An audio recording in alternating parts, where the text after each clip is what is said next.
Welcome to episode 112 of In Touch with iOS, a podcast that talks about iPhone, iPad, Apple Watch, Apple TV, and related technologies, plus tips, apps, and gear. I'm your host, Dave Ginsburg. My co-host, Warren Sklar, is here. How you doing, Warren? Better than last week with a proper setup, but yes, I'm back. Well, I didn't want to embarrass you at all, but yeah, the microphone you were using was a little rough. So I have a beach house, and I went. I forgot to bring my mic with me, so I went on to Amazon. I looked at reviews. It was $50. I figured how bad could it be? I guess we learned. So I think I could go. I guess I could go back to Kohl's and because I don't have the box anymore, and just throw in the envelope. But I am so pleased to have our new guest. Has not been on the show before, but she is today. Ms. Brittany Smith. How are you, Brittany? I'm doing good. How are you? Doing great. Glad to have you on the show, and we're going to find out about you in just a few minutes here, and how we usually do. Actually, will be the next segment here in a minute, but I'll let everybody know that we'll be talking about the news this week and topics. So we talk about beta, and beta 5 just came out, and we'll be talking about that among us here, and we've got some good stuff, and productivity is going to be a good topic of conversation this week as well. That is because Brittany is a productivity coach, right? Yeah, I do productivity coaching, technology coaching, and ADHD coaching. Okay, and you do that with a Apple spin to it, right? Yeah, if somebody wants Windows stuff or enterprise, there's a huge disclaimer. Oh, enterprise. Okay, so that's not normal. It's normal, like normal people with their Apple stuff. They just want to use it better. Okay, so you help people. Just they hire you to help them. You help them out with being productive with using their Apple devices. So that means I always ask my new guests what stuff you have and what makes you tick when it comes to Apple, and I know you have everything. So I could already tell I knew that. But so iPhone, which iPhone do you have? 10s. I mean, that's my main one. It's not that I don't own others. But yeah, that's 10s. Right. I think remember we talked about you have a couple extras in a drawer somewhere, right? You're like Kelly. Kelly's got a few extra too. So mine are in regular rotation as alternate cameras for different setups or things like that. Okay, and then you have an iPad. Yes, one that is my normal driver. Okay, and then one of the more recent ones, or not the brand new release, but the one right before, but the maxed out one because I can't help myself. So what? One terabyte, right? Yeah. Mm-hmm. Okay. It really came down to the RAM, and I wanted the extra RAM. Yeah. I'm a sucker. I think Warren and I were just talking with Guy Cyril, who we do a show with, Mac to the Future, Go Livecast, and he sent us the link that yesterday morning saying, look, this is on sale, $669 for an iPad 2018 iPad Pro. And I said, okay, that looks good. But then, I got to max it out. Is that what he said, right? It was still about about 1,000 after you maxed it. Yeah. So I was like, you got the budget. Well, he got the 12.9 inch with the LTE. So I think still a pretty good deal. But I think it was $400 cheaper than it normally is. And there's really not much difference between that one and the newest one anyway. So of course now he's trying to pawn off his first gen 12.9 inch. Of course, actually, which I have is one of my beta testers, the first gen 12.9 inch Pro. My mom has one, and she uses it as her TV. And I'm like, you bought like a $800 tablet as your little TV, and of course the battery just is dying. So maybe that's the one my dad has, and actually he still uses it. It's his main, not in his hand computer. Yeah, that's what I mean. My mom just sits on the couch, because she can't figure out how to use the actual TV, so she figured out how to use the iPad, and that's what she does. And then you have the Apple Watch. You have the Series 5? 4. Yeah, the 4, like me. Good, because Warren he buys new things like every other day. I always make fun of him for doing that. I had permission from the wife to get the 5. That's the only reason I got the 5. She wanted something to buy me, so. He has. I mean, I'm bad. I buy out new technology, but I've been trying to curb myself. Like I stayed with the 2018 iPad Pro. So did Warren. I'm impressed with you for not upgrading that one. That was different. That was a tough one. I couldn't. That was one I just could not justify that. And I thought about it, but I'm like, even now there's still no justification because there's no LiDAR Advanced, they haven't released anything that I know of for it. So there's nothing on it. And they're already talking about a new iPad coming soon. So didn't we all expect some LiDAR stuff at Dub and nothing? Yes. So I mean, if you don't have an iPad Pro, it's a good buy, because it's the same price and everything like that. So there's no reason not to get it. But if you have one, there's no reason to replace it with the older one. And what do you use what do you use your watch for the most? What do you find the most? I mean, if I'm being honest with myself, it's how hot is it outside and how likely am I to get sunburned? Other than the time. But yeah, every once in a while I look at my dad's watch. He has a 5 and I'm like, oh, you can see it at that angle, but it's just not that big of a deal. I'll appreciate it when I get always on, and I am a sucker for the health metrics because I have this biology science background, and so the thing I won't be able to resist is, there's a new thing of biology tracking. That's where I won't be able to resist. There you go. Do you dabble at Apple TV? You have one of those as well? Not really. I do, but it's the have an app store and remote that everybody hates one. Like Series 2, Series 3. Yeah. The last one before the remote everyone hates that was supposed to be great. Yeah. Yeah. Okay. Yeah. So you had the Series 2 then. Okay. That's okay. I mean, still people using that. I mean, I had it up at our lake house and I was using it and it's like, God, yeah, I'm so used to having the new one, but I was about to get the new one for my house in Portland, and then pandemic, and I've been hunkering in Eugene because I live by myself in Portland and renting out the Portland house. And so I will, just for HomeKit management, when I go back to living in 2 cities again, I'll get one. All right. And most TVs most TVs have it now. They just announced a couple more Samsung TVs are getting the Apple TV app anyways. Yeah, but I have a projector in Portland instead of a TV, so I'll still get besides, what I really want is the HomeKit management. I know. Yeah. You could use the an iPad, I think, too. If you have an iPad, you could use it for HomeKit. Yeah, I keep swearing I'm going to wipe mine and my old one and give it to my parents for their business, but and Dave, I'm in my pocket. I got them both too. There's this one, or my other one behind me here. I got both. And I prefer the regular. Normally, AirPods Pro for those who are not seeing, sorry. Here. Yeah, I prefer the not Pro, like for most of the time. But if I need to block noise or like anything, like right now they're in so that you won't hear you. So the microphone won't hear you, but or exercising or vacuuming or something like that. I gotta have the noise canceling. There you go. All right. Well, like I said, I knew that you were fully decked out, and that's why I had you on the show, because you were just a true Apple fangirl, like we are Apple fanboys, and we love Apple, and well, it's great to have you on the show, and I was real excited to have you on, and we're gonna have some fun here. So let's Warren, you had anything else to add before we move on here to the news? I do not. All right. Very good. Let's go on to the first story here this week. Apple was working with the U.S. government on a quote-unquote secret iPod. And it's hard for me to say iPod because iPod has not been around for who knows when. I'm sure you all are the same way, right?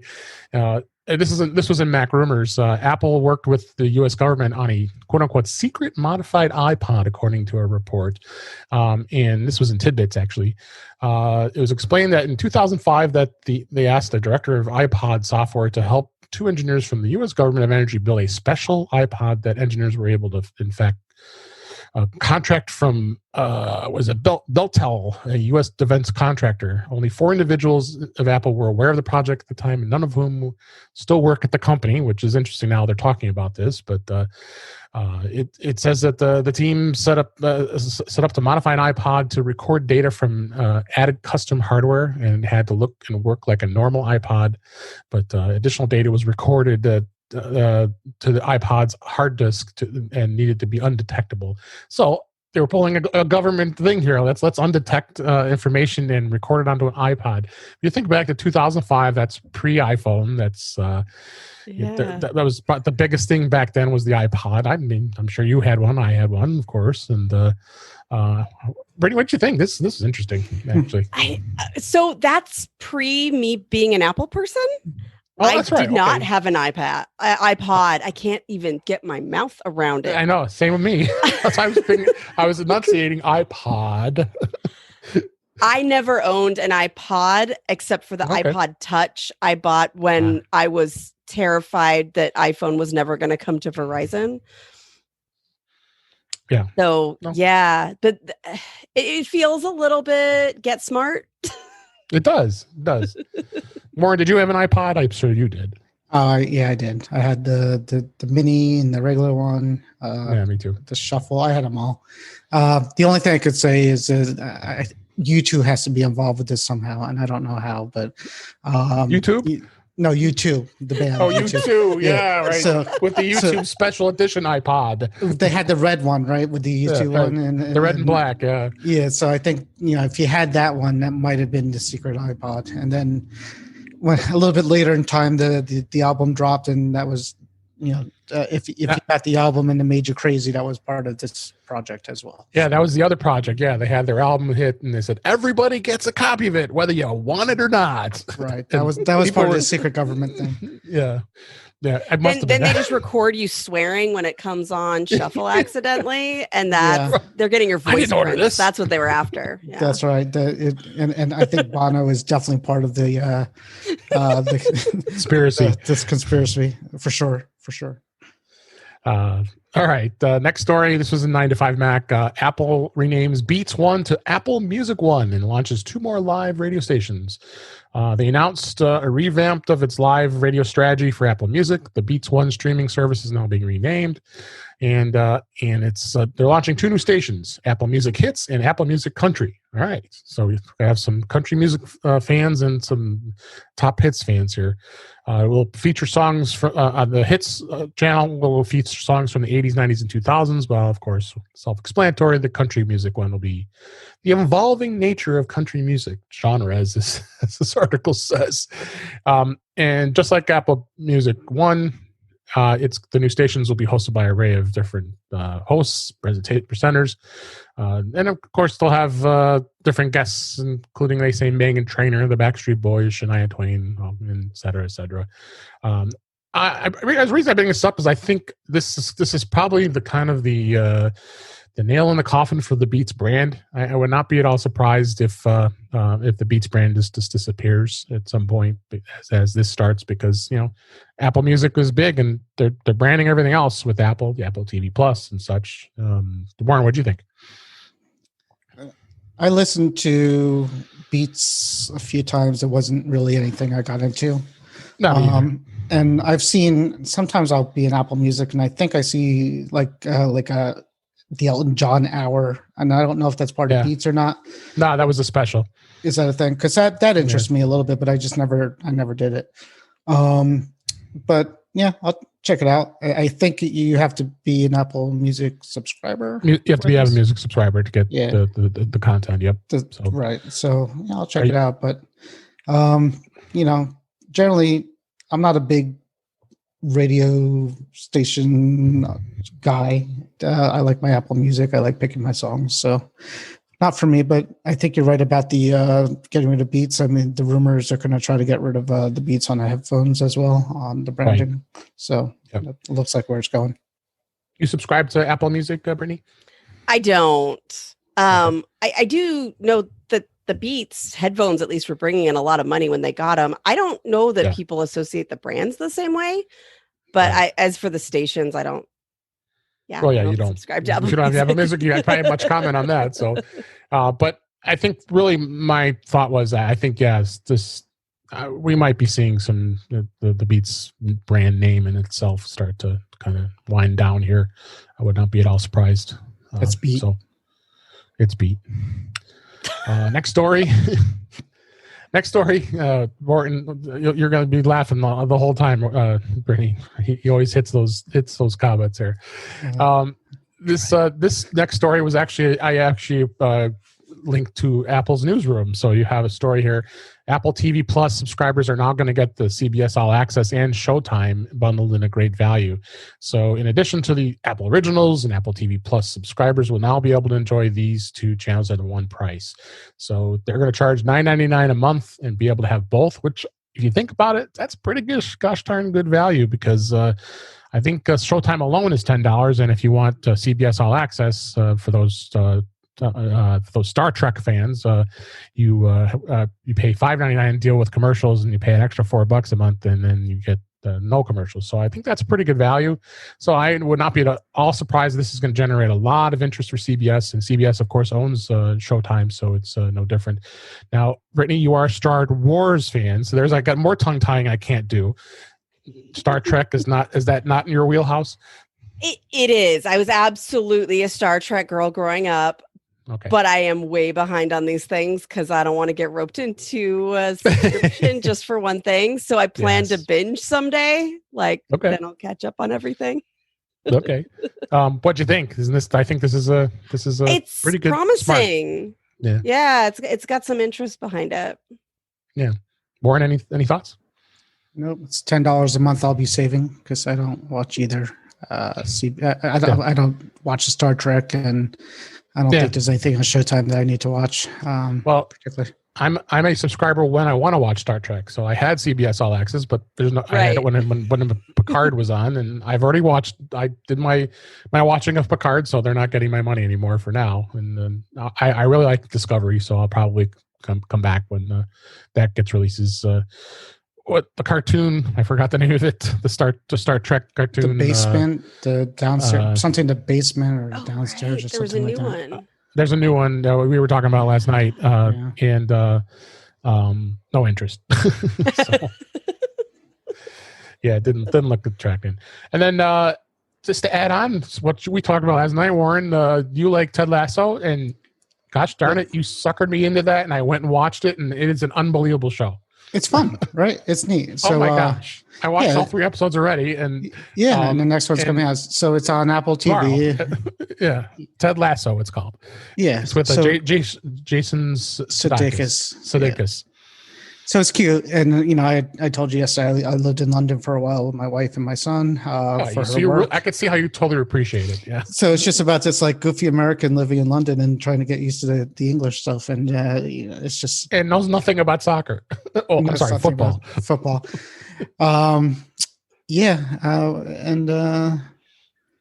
I heard somebody else, another podcaster, said it was, it's a surprisingly good. So surprisingly good. Are you a subscriber to Apple TV Plus, Brittany?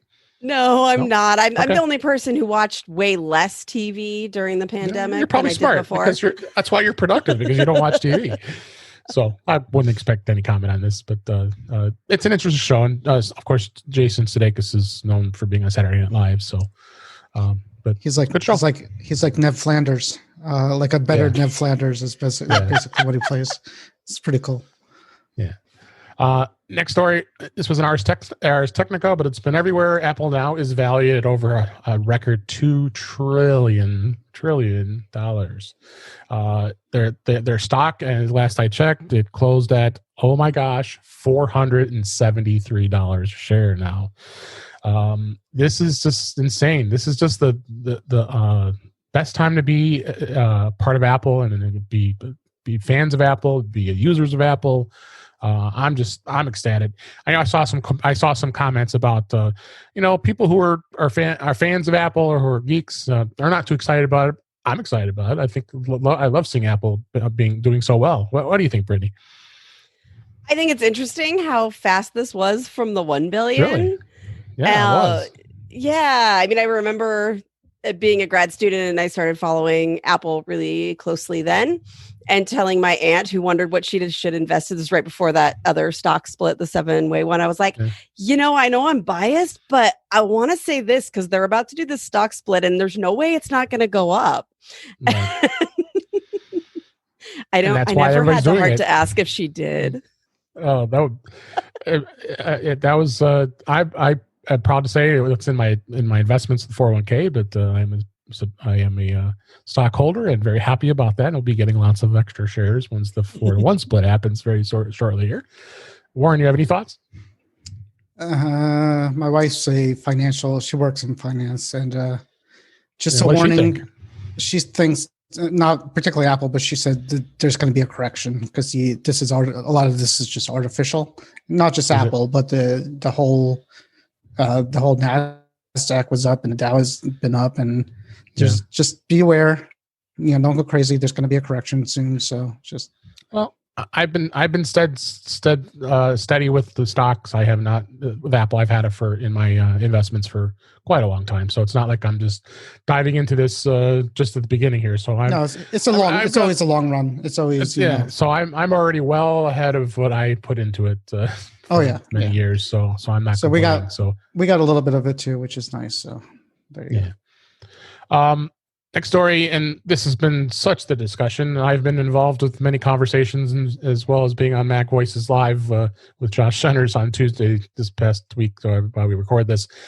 Apple, of course, and the battle between Apple and Epic over the App Store protest, where they want to be able to charge for their services without having to pay that surplus to Apple. So, this article really just kind of extends that because, of course, now Apple is going to be terminating their developer account, and it's going to be coming up here in I believe 8 days is the deadline, unless they work things out, which I would hope they do.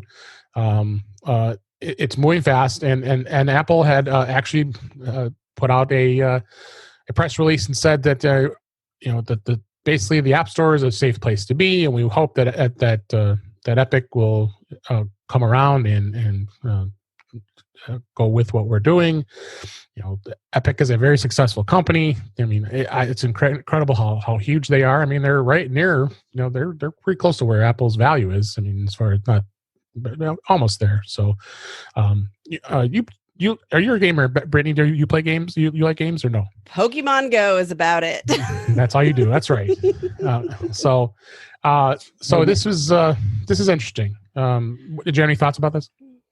I thought it was interesting. I was doing somebody a favor, and I was watching a YouTube video about Twitch streamers, and I saw it come up in the recommended on the sidebar, but like from a gamer perspective, and it was like, "Hey, Epic did this on purpose," and I was like, "Duh." Well, they kind of did, yeah.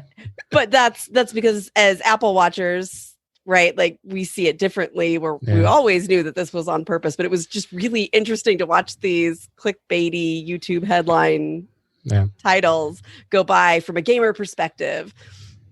I think there's a lot of weirdness in the Apple Store, but the actual Epic specifically, it's really just trying to be a catalyst for dealing with the bigger issue. So, well, what do you think? What do you think, Warren? It's like a game of chicken at this point. I think is my guess is Epic is going to right before the deadline, just give in to Apple and do what they're saying. They're not expecting Apple to change the rules for them. They're expecting the public to side with them and go forward. What was it today? New York Times. Was it, or one of the papers is siding with Epic now and saying they're demanding a 15, cutting it to a 15% cut of it. So it's this game of chicken. I don't think Epic is going to lose their account, and I think it's just basically for an eventual change and not an immediate change. I think is what they're going for. Oh, for sure. Which I don't think they'll get because they shouldn't. I think Apple has their store, and that's what it is. And deal with it. It is what it is. And of course, if anybody doesn't know, they did the same thing to Google, and Google pulled them out of their store too. But you could always backload Fortnite onto that. So, or you could buy a phone off eBay that has a. Yeah, we talked about that. Fortnite on it. If you didn't know, Brittany, I had found this. This was Mac Rumors article. It said that people were selling iPhones with Fortnite already loaded on it, and there was a bid of $4,300 for the phone. Yeah, and we seem to think now. I read stories that that could have been just like somebody just doing that to get publicity. A one-off, yeah. Yeah. So, or it could have been one of those phones for $400-$500 for the iPhone SE 2020 with Fortnite on it and things like that. Those types of phones. But it just that's what happens with this stuff, silliness, and I don't think we have to spend much more time on it because none of us are really gamers. So, and then next story was Adobe. We love Adobe, right? Adobe's recent Lightroom iOS app update deleted user photos and lost data is unrecoverable, and Adobe actually confirms that this does happen when you update to Lightroom. That just tells you back up. You should be backing up anything. If something deletes, then you should have a backup of it. So they did confirm on this, and Adobe is saying that affected users should do a restore and their iCloud backup that might have the lost content. I like the word might. This kind of frustrating, and this is just typical Adobe. It just frustrates streaming no avail and their subscription services, and just not good. What do you think, Brittany? The first I heard about it was reading the show notes today, but it's a little bit appalling because you can reach backup, but on iOS you don't have a lot of control over your backup options. You don't. And also, if you're restoring, you have to restore everything. It's not like I can just go on Backblaze website and find a file that got corrupted. Like you have to do the whole thing. And what if you have to lose something else? Like if you're going to charge a subscription and it's supposed to be about your cloud, you have one job.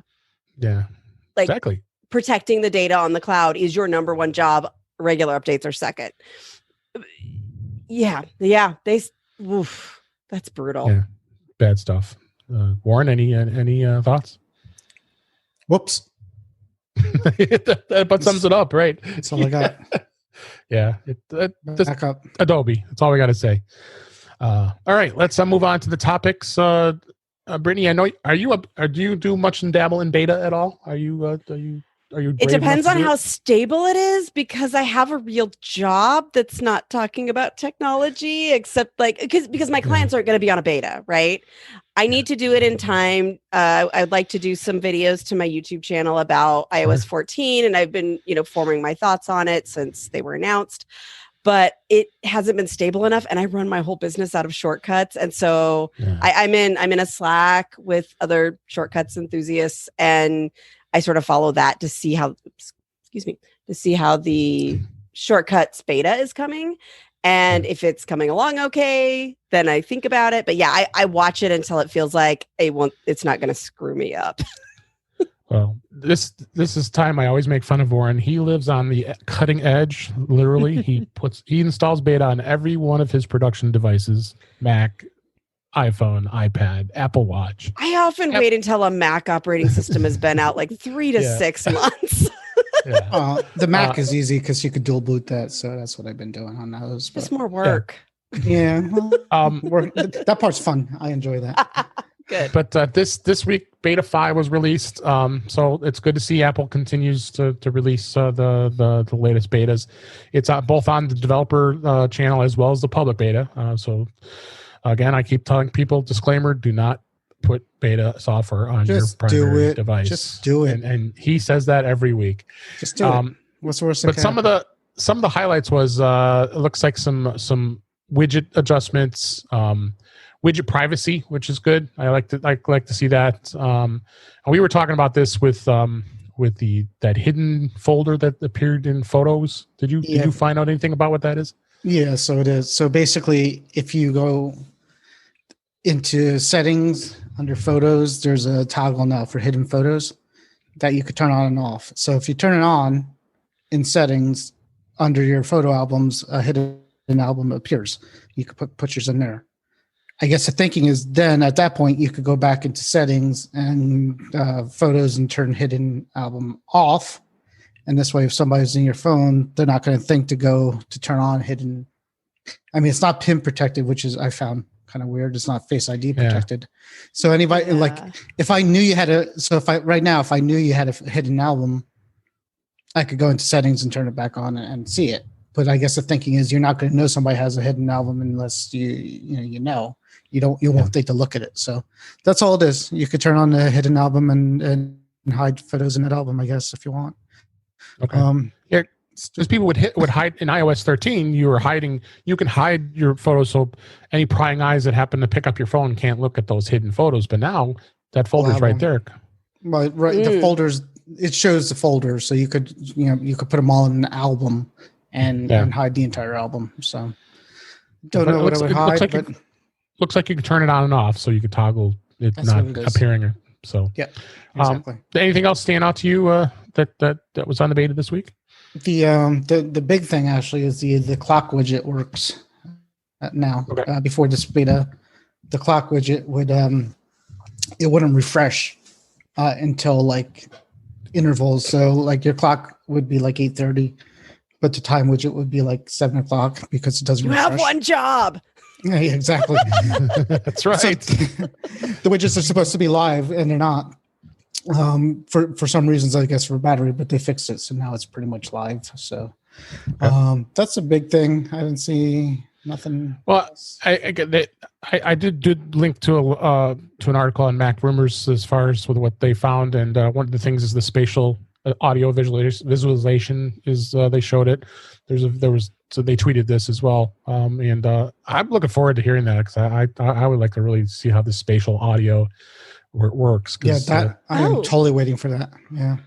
Yeah. Have you tried it yet with your AirPods or no? Or is it's not on. It hasn't been released yet. Okay. Yeah. So they a one-way that's thing. Right. That's right. They have a visualization video that Mac Rumors shared that actually shows what it's going to do. You got a speaker in front of you. You got 2 to your side and 2 behind you. So it's going to be interesting to see how that sounds. So. Nothing. The Apple Watch beta is out as well, and this was the first time this beta cycle that they're letting public beta of Apple Watch. WatchOS 7 is out there. That the second release of that was released as well. Anything in the watch? That just a warning on that. So I kid about the other stuff, but the watch is irreversible. Right. As far as the beta, it's the only device out there that you cannot revert back to. So if you do the beta, that's like a tattoo that stays. It's permanent. What? You can just take it into your Apple store. Oh, wait. Yeah, exactly. That's right. I have a broken key on my MacBook Air, my 2020, and I wanted to bring it into Apple. So you go into the service list for the Apple stores to make a reservation.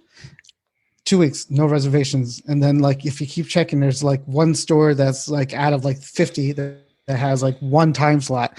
I'm like, yes, I'll take that one. It's 100 close enough for you. I'm going. How many miles?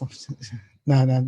I found one that was close, but it was only one out of like 5 that I could have picked. But yeah. And how far were you willing to drive? For a key, luckily it's the up arrow key, which I don't think I ever used it, ever. I don't know if I ever even pushed it in my life. So it's not a big deal. So, but I do have something on Tuesday. We'll see what they do. Well, I hope it fixes. They fix it. And for those of us who do live, case. Yeah, you might. And for those of us who do live in the real world and you are still on iOS 13, 13.6.1 was released, I think it was last week. And it was a very small update, 110 megabytes, had some bug fixes, and it was good to run it and to fix it. But I found this article. This was on ZDNet, and the question is, should you install it? It fixes some bugs, but does it bring others? Brittany, did you have any? I didn't have any problems with 13.6.1. Did you install it, and did you have any problems? So I'm on the 13 beta because I wanted access to the feedback app, quick access to get Apple feedback. So I've been on that one theoretically for a while. I think one of the things that people forget is that what's going on your phone isn't just the operating system. Like while Apple's getting ready for iOS 14, there's cloud stuff happening. It used to be really routine that my phone would be super buggy, like from April or May on because they were getting ready for Dub, and that's decreased slightly, which is great. But yeah, there's stuff that goes wrong that is not related to your actual operating system too. Right. Yeah. So, I mean, again, I sometimes question using ZDNet as a resource for news sometimes, because of course they cover mostly Windows and other stuff, not too much focus on Apple. But I mean, some of the stuff before, right? I thought I thought this battery thing happened with another update before this too. There was another one in iOS 13 that people were complaining that it was draining the battery too. So it's not the first time it's happened. Yeah, and then they also said that he did in the article was mentioned that the camera app felt a little slower and sluggish than before. But again, this relates back to I hate to spin it back to productivity. People are you have that much time on your hands, you're going to worry about that much difference in the performance with the camera opens. Yeah, okay. So just be aware. I mean, you definitely should install it.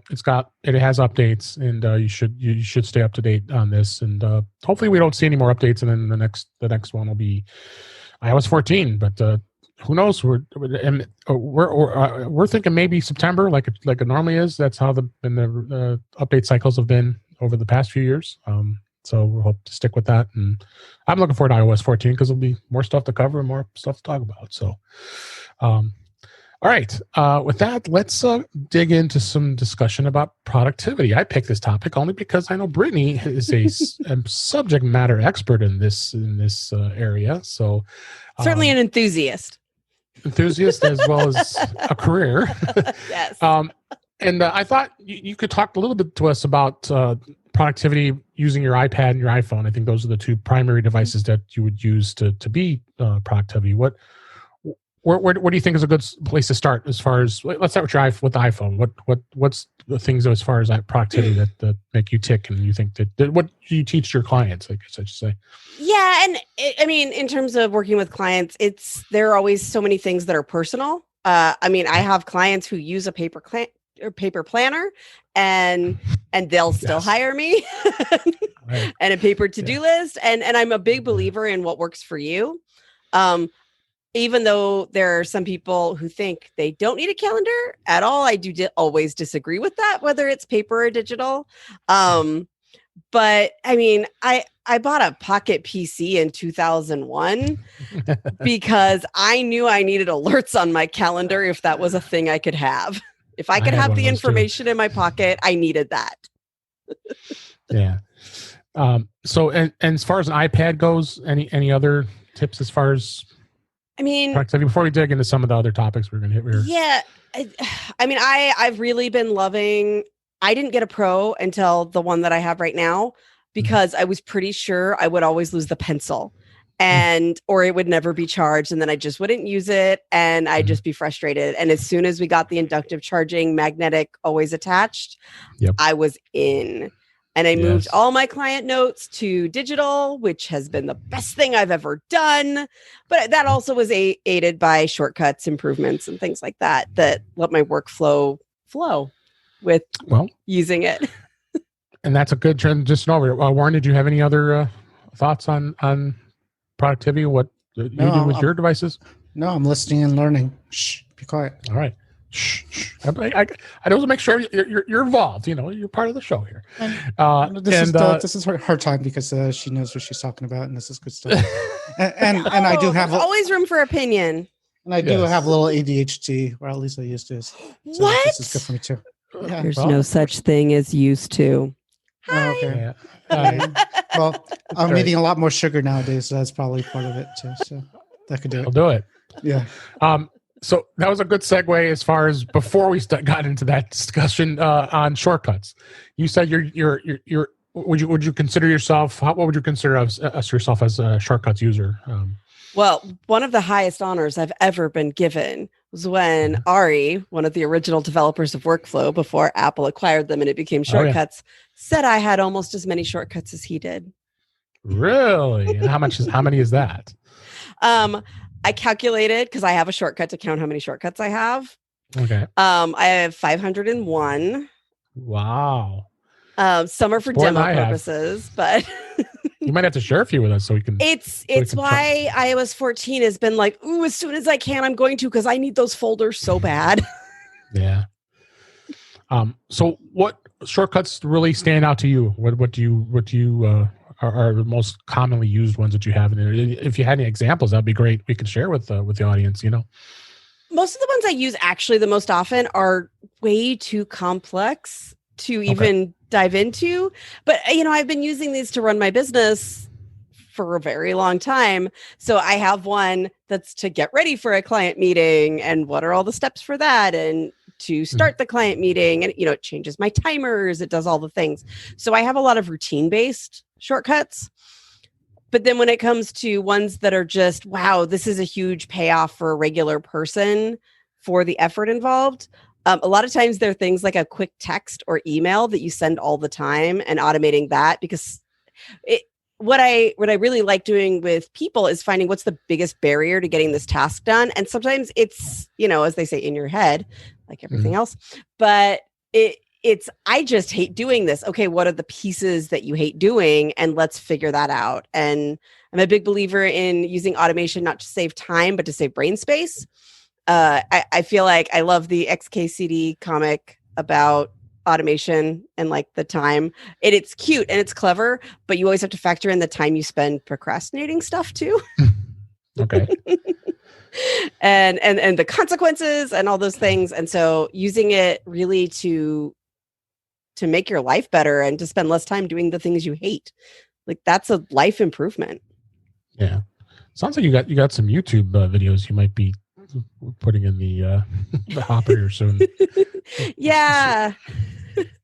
I did my Mac Stock talk on cognitive neuroscience and shortcuts and automation. And then I made some supplemental videos actually walking through building some of the shortcuts that I talked about.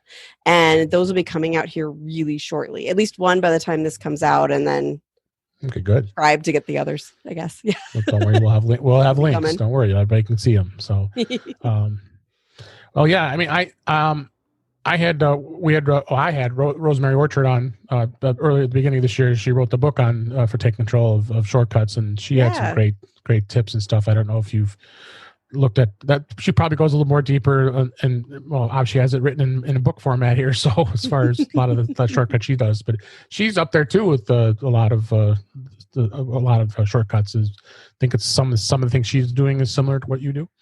Yeah. I had a chance to meet her last year, and she's great. And then I met her at Mac Stock last year too. On it. Yeah, and there are a lot of really good resources. My editor did point out when he was putting these together that I don't go over the basics very much. I'm just showing how to build the shortcut. And so, yeah, I'm planning to have links to all of the other references. All right. Well, make sure we get those links and find out more about them, because I'll be the first to admit I'm not big on shortcuts. I got to get better at it, and I think shortcuts are just so incredibly powerful. Warren, I don't remember. Do you dabble in shortcuts much at all? Not normally, but I did today. I found one that I like that I created. I was very proud of myself. Yes. All right. Please share. So I'll tie it into my app pick because it all ties together. So okay. So I bought a new car. It's on order. It's a Tesla, so I'm excited about that.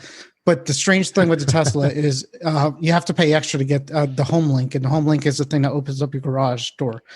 But I have a wireless garage door opener. I have a MyQ, which is from Chamberlain.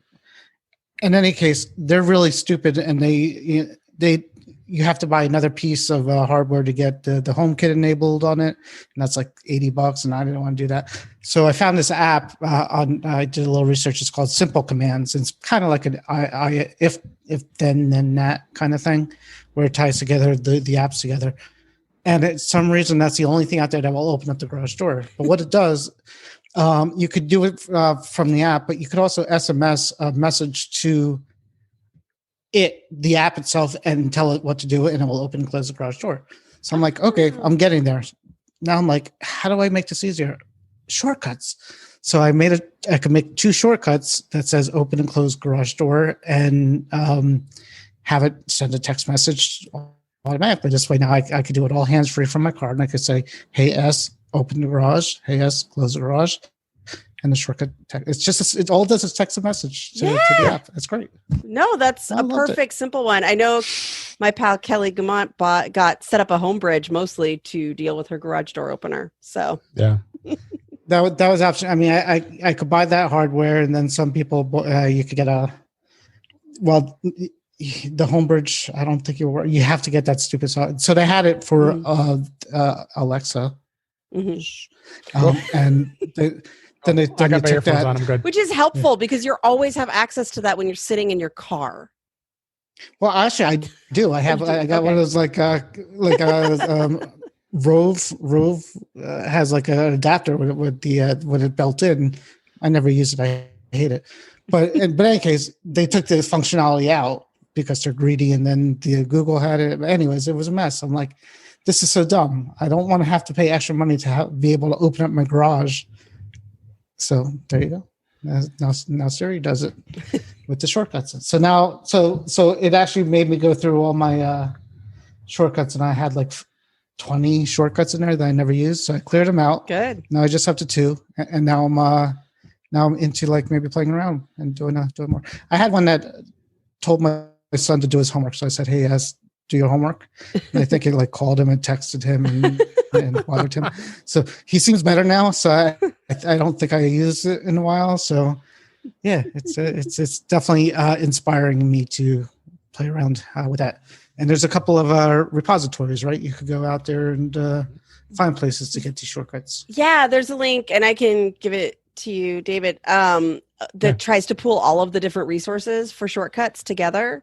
And it looks pretty cool, what I've seen of it. It mentions Rosemary's book and David Sparks' field guide and things like that. And also Mac extra Stories apps. too. Yeah. Yeah, in the Mac Stories library, obviously. Yeah.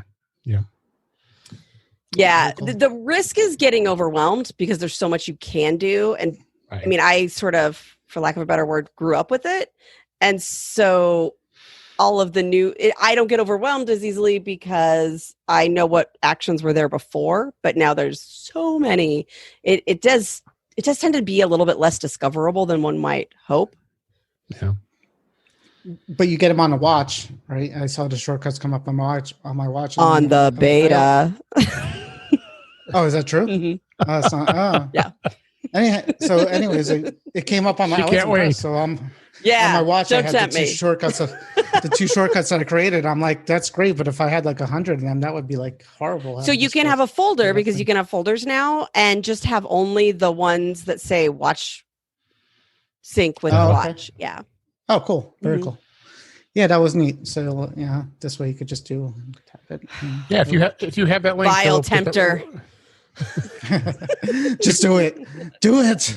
If you have that link, we'll make sure we get that in the show notes, and everybody can check that out. So, other topic I wanted to bring up for productivity is, and you did this in one of your videos, was using the utilization of Do Not Disturb.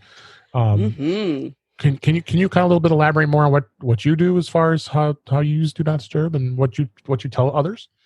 Yeah, there are days that I do not focus as well as others, and other days, and I need more focus. You have a lot of options where you can set Do Not Disturb for when you leave a location or in the next hour, because I noticed a lot of clients I had when I was initially preaching Do Not Disturb, they were worried they would forget to turn it off, which is understandable. But now when you long press on it in the control center, you can save for a certain period of time. I have it built into my shortcut to start a client meeting. And so it will automatically go to Do Not Disturb. And because my watch is also tied in, it's Do Not Disturb with my phone. It also means I won't get interruptions on my watch or my phone during a client meeting when I need to focus. And so I do use it a lot, even though I don't always manually set it, because also my I'm getting ready for bed shortcut also turns on Do Not Disturb. So most of mine have become automated now that it's part of the system. But before that, I would just sometimes say, you know what, I need to focus. I'm going to turn it off for a little while and make sure I wasn't getting those extra notifications. Okay. And then other thing you talked about too is app management. How many apps do you have on your phone? I should ask that. Oh gosh, what is it up to right now? I should look. Okay, hold on. I'll admit I'm bad too. I probably have about 300 or 400. So. Well, yeah, because you try things out and then you forget about it. Right. I gave a talk at the International Conference on ADHD last year, and the first thing I did was an exercise where I had people raise their hand for how many apps they had installed, and I had like instructions for Android and for Apple. I'm doing okay. 219. I'm at 433. I'm bad. that tells you how many apps how many do you have, Warren? It looks like 330. So we're bad. So I got the low one. Woohoo! Yeah. That's great. I only use like 4 or 5 of them. So. Yeah, same here. So, what do you tell people when it comes to that? Should they be offloading a lot of apps that they don't use on their iPhone? The iPad? offload apps one can be tricky. Sometimes it can be helpful, but if you're out somewhere where you don't if you don't have an unlimited data plan and you suddenly do need it, you need to download it, and it takes up visual space at the very least, even by being offloaded. My brother couldn't set a reminder. Sorry. That's all right. That's your brother's reminder. No, fidgeting with my phone. He had his reminders app offloaded. What? Yeah. I didn't think it actually offloaded Apple apps. I thought it. Maybe he did it manually, but he didn't think so. And he's not an Apple enthusiast like I am, but he's not a Luddite. He programs VR and AR. Like, I don't know. He's like, it's offloaded. And he couldn't set it because... Yeah, I believe it. My nephew, bless his heart, said I had a better memory than his dad. And I was like, I don't think my ADHD, I think it's worse than your dad's, if anything. And he went, oh, no, because you always ask Siri to remind you at the time. So you remember things. I was like, oh, well, then okay. Yes, I do have a better memory than your dad. Sorry, go ahead. No. Topic. No, we're good. And no, it's good to know. And we'll, people should, if there's apps you don't use anymore, then offload them. They're just. But having fewer means that your device isn't trying to update them in the background. That too. It means that you aren't trying to fish through as many. There's a big cognitive drain on like trying to visually scan through them, which Apple's trying to solve in iOS 14 with their app library. I was going to mention that. So if you on iOS 14, if you go through the app library and just scroll through everything, it gives you a pretty good list of everything on there. So it kind of jogs your memory of what you don't need anymore, which is kind of neat. And it gives you an extra way to look at it. And when I talked about offloading, I did talk about ways to look at it differently than you're used to seeing them. And that could be one way. And if somebody never organized their apps, just do that. The app library, you won't have a zillion screens. You'll just feel better. But especially with this whole Fortnite thing, if there's an app out there, like, and a lot of times too, there'll be like sometimes but if you see something you like, you could always re-download it, because even with Fortnite, it's out there, you could get it too. So sometimes you can, if you bought it, Nope. Yeah. Nope. That's what they're saying. I don't mean with Fortnite. I mean with other things. One of my very favorite apps has been not available for a while, and I had offload apps on my 5S, and I hadn't opened it in a little while. And now I have to go back to some old backup on my Mac if I want it, because it says no longer in the App Store. Right. Okay. Well, Fortnite you can, but sometimes... Sometimes there's deals, like if you go on like a slick deal website or something like that, you'll see like an app that normally costs like some money is free for a certain time. Yeah. So what I suggest is, like, if you ever think you might want it. Sorry, I need to stop fidgeting with this. My phone. I've got. You're fine. Well, I mean, I'm just saying, download the app if you think you'll ever want it. If it's free, this way you could get it again and re-download it if you ever want it again. I mean, the same thing happened with the app. If everybody remembers, Flappy Birds. That was an addicting game that was removed from the App Store. Pulled it. Yeah, so they. But you were able to re-download it, I think, too. So some things you can, but I have seen Brittany's message too on some of the apps too that it says it's no longer there, that you can't get it. I think they did that with a couple of apps that didn't make a 32-bit cut or something too. Yeah. Was it? Well, yeah, those for sure won't be on, because even if they're on your phone, they don't work. So it doesn't matter. Right. Yep. All right. Let me move on to one tip I wanted to give this week, and then Brittany, you gave us quite a vast list of apps here, but you don't have to go over all of them. And I knew that. A vast list enough that we could pick out maybe two that really stand out for you. No, there was no way we were going to go through all of these. For those of you who have and of course, probably neither of you have a subscription for News Plus, but I thought this was a good article for. If you're not aware, and we talked about this, you now can listen to an audio story in the Apple News Today briefing, as well as it will read you stories from magazines that are part of the News Plus subscription. And it's actually curated.